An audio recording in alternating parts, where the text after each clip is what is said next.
12일 수요일 오늘의 말씀입니다. 출애굽기 16장 1절에서 10절까지 말씀을 제가 읽도록 하겠습니다. 이스라엘 자손의 온 회중이 엘림에서 떠나 엘림과 시내산 사이에 있는 신광야에 이르니 애굽에서 나온 후 둘째 달 15일이라. 이스라엘 자손 온 회중이 그 광야에서 모세와 아론을 원망하여 이스라엘 자손이 그들에게 이르되 우리가 애굽 땅에서 고기 가마 곁에 앉아 있던 때와 떡을 배불리 먹던 때에 여호와의 손에 죽었더라면 좋았을 것을 너희가 이 광야로 우리를 인도해 내어 이 온 회중이 줄여 죽게 하는도다. 그때 여호와께서 모세에게 이르시되 보라 내가 너희를 위하여 하늘에서 양식을 비같이 내리리니 백성이 나가서 일용할 양식을 날마다 거둘 것이라. 이같이 하여 그들이 내 율법을 준행하나 아니하나 내가 시험하리라. 여섯째 날에는 그들이 그 거둔 것을 준비할지니 날마다 거두던 것에 갑절이 되리라. 모세와 아론이 온 이스라엘 자손에게 이르되 저녁이 되며 너희가 여호와께서 너희를 애굽 땅에서 인도하여 내셨음을 알 것이요 아침에는 너희가 여호와의 영광을 보리니 이는 여호와께서 너희가 자기를 향하여 원망함을 들으셨음이라. 우리가 누구이기에 너희가 우리에게 대하여 원망하느냐. 모세가 또 이르되 여호와께서 저녁에는 너희에게 고기를 주어 먹이시고 아침에는 떡을 배불리시니 이는 여호와께서 자기를 향하여 너희가 원망하는 그 말을 들으셨음이라. 우리가 누구냐.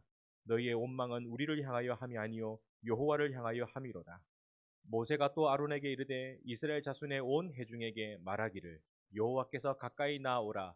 여호와께서 너희의 원망함을 들으셨음이니라 하라. 아론이 이스라엘 자손의 온 회중에게 말하되 그들이 광야를 바라보니 여호와의 영광이 구름 속에 나타나더라. 아멘. 앞서 15장에는 이스라엘 백성이 물이 없어 원망할 때 마라에 쓴물이 있는 곳으로 하나님이 인도하셨음을 보았습니다. 그리고 거기서 쓴물을 단물로 바꾸시는 기적을 모든 백성에게 경험하게 하시면서 너희를 인도하시는 하나님이 어떤 분이냐라는 것을 보여주셨죠. 그러나 이러한 기적도 잠시 이번에는 양식을 달라 하며 원망하는 내용이 오늘 본문의 내용입니다. 그러나 이번에 원망하는 내용은 물이 없어 원망할 때보다 좀 그 차원이 좀 달랐습니다. 이스라엘 백성이 엘림을 떠나 신광야를 도착했습니다. 그때가 둘째 달 15일 출애굽한 지 딱 한 달이 된 시기였습니다. 그런데 이스라엘 백성이 마라에서 원망했던 것처럼 또다시 원망하게 되었던 것이죠. 그러나 마라에서 물이 없어 원망할 때와 지금의 양식이 없어 원망할 때 차원이 좀 달랐습니다.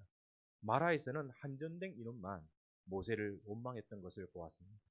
그런데 지금은 이스라엘 온 회중이라고 들고 일어나서 모세뿐 아니라 아론까지 원망했던 내용이 본문의 내용입니다. 그리고 그들의 원망은 애굽의 삶과 광야의 삶을 비교하면서 구체적으로 원망하는 것이었습니다.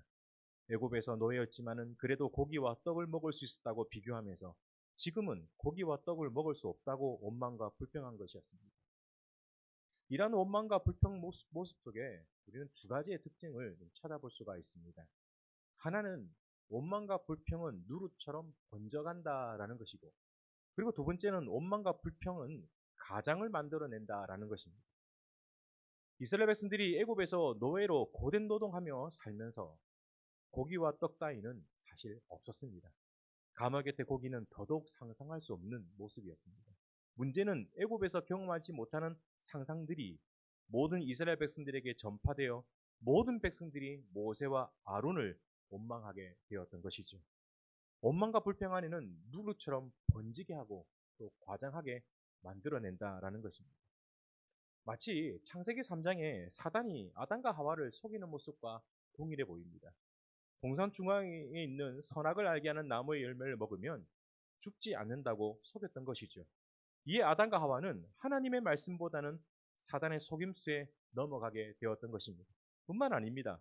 사단은 아담과 하와에게 선악을 알게 하는 나무의 열매를 먹으면 하나님처럼 된다고 과장하여 속였던 것입니다. 사단은 원망과 불평 뒤에 숨어 있습니다. 그래서 원망하는 말에는 우리가 처한 현실을 바라보지 못하게 하고 속인다라는 것이죠. 현실의 문제는 내 능력으로 할 수 없는 것이 문제입니다. 그렇다면 우리가 해야 될 일은 무엇일까? 하나님께 맡기는 것이죠. 맡겨야 이기는 것입니다. 중요한 것은 원망과 불평을 버리는 것입니다. 그래야 현실의 문제를 바로 볼 수 있고 바로 볼 때에 내가 할 수 있는 일들이 무엇인지를 알게 된다라는 것입니다. 우리는 기억해야 됩니다. 원망과 불평 뒤에는 사단이 역사하고 있습니다. 사단은 작은 문제도 크게 보게 하고 중요한 문제는 사소하게 만들어 외면하게 만들어 버립니다. 성도의 작은 문제는 현실의 문제이며 성도의 큰 문제는 기도의 자리를 떠나는 것입니다. 이런 순서가 바뀌면 안 되는 것입니다. 현실의 문제 앞에 절망하고 기도의 자리를 떠나게 되면 이보다 더 큰 어려움과 이보다 더 큰 문제가 어디 있을까요? 그러므로 원망과 불평은 절대 하면 안 되는 것입니다.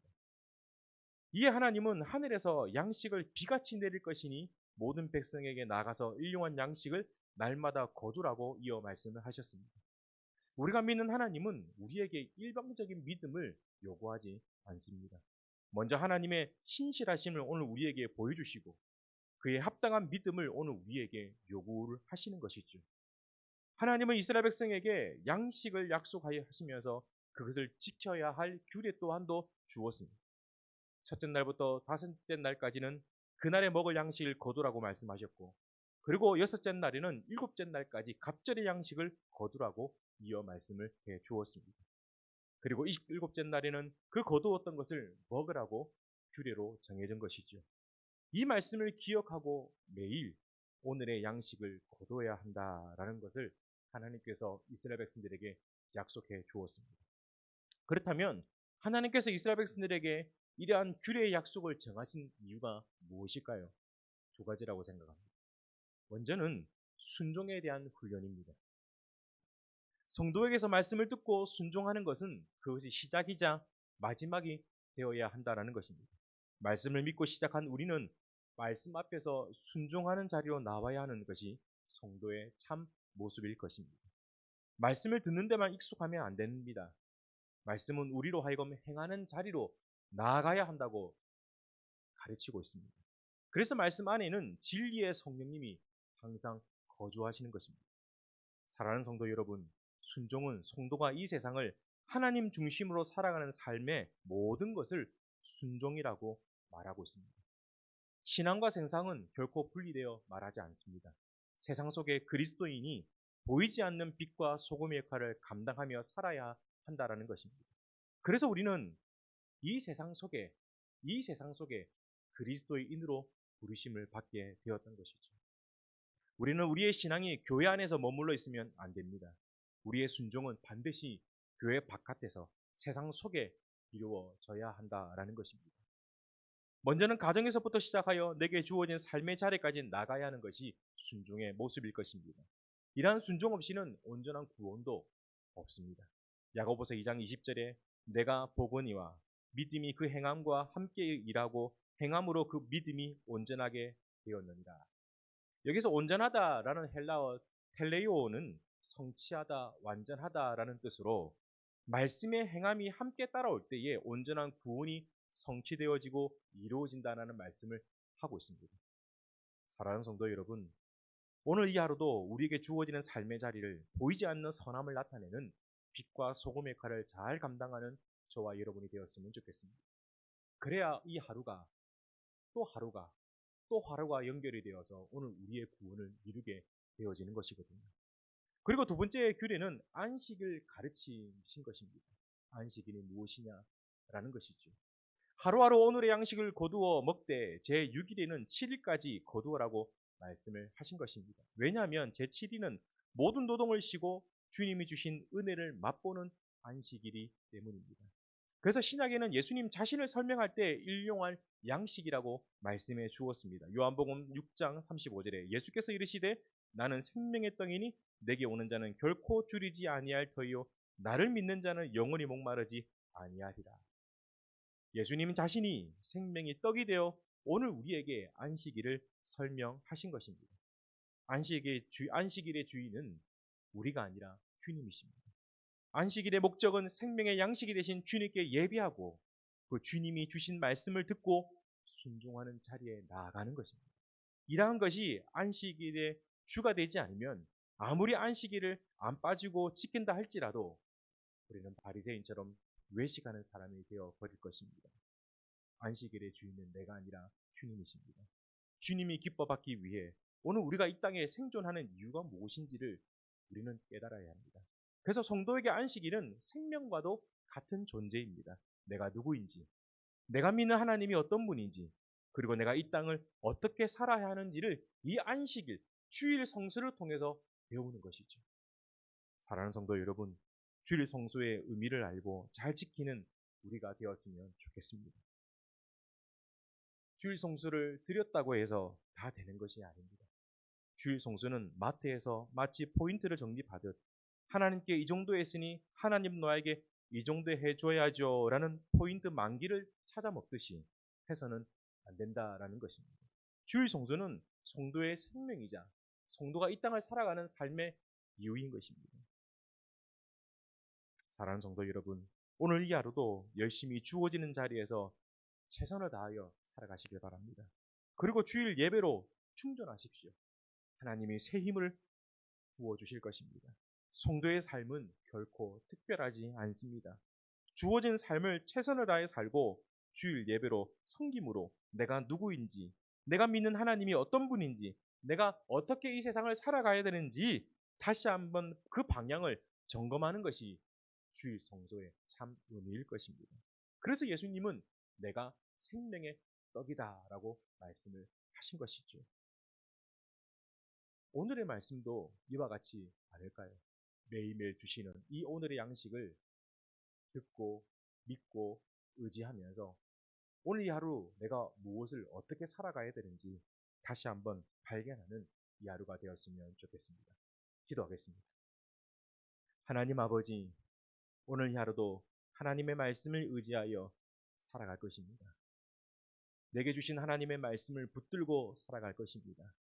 삶에 어떤 문제가 와도 원망하지 아니하고 불평하지 아니하고 주님을 의지하며 믿으며 살아갈 것입니다. 내 안에 모든 부정적이고 원망과 불평은 주 예수 그리스도 이름으로 떠나가게 하여 주시고 안 되고 할 수 없다는 부정적인 생각도 예수 이름으로 떠나가게 하여 주시옵소서. 하나님, 오늘도 병석에서 힘들게 싸우는 사랑하는 주의 성도들을 돌아보셔서 바로 빨리 이 병석에서 일어나게 하시고 회복의 놀라운 역사가 있도록 인도해 주시옵소서. 현실의 문제 앞에서 낙심하는 것이 아니라 이 현실의 문제를 붙들고 주님께 매달려 하나님을 경험하는 이 문제가 하나님의 은혜를 경험하는 통로가 되도록 은혜를 베풀어 주시옵소서. 오늘 이 하루도 사랑하는 주의 성도들이 믿음의 자리를 지키며 살아갈 수 있도록 성령의 충만함을 부어 주시옵소서. 예수 그리스도 이름으로 기도하옵나이다. 아멘.